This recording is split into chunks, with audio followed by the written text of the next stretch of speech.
Так, работа лишняя. Нахрена он нужен был? То вот спрашивают, как поворотную задвижку делать. То есть, когда она видна, ну, некрасиво, когда вот, допустим, здесь этот шибер.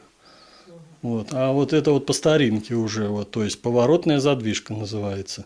Она, когда в открытом положении постоянно, немножко раз и зафиксировать ее. Она в закрытом положении, после того, когда протопили.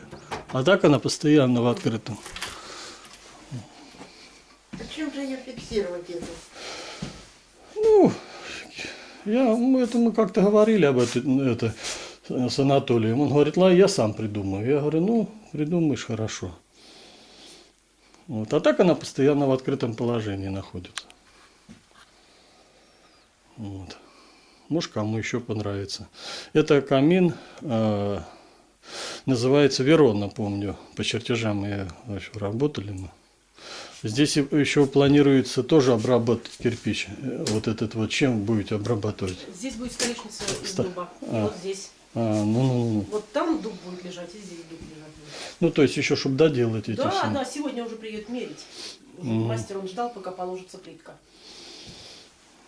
Ну, ладно, это как бы, ну, не знаю, может быть, так и правильно. Вот зазоры такие вот она выдерживала.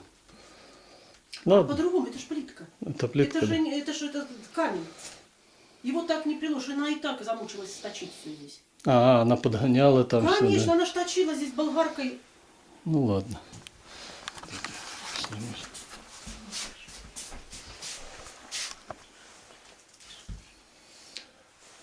Ладно, а то ошибка красивой буду.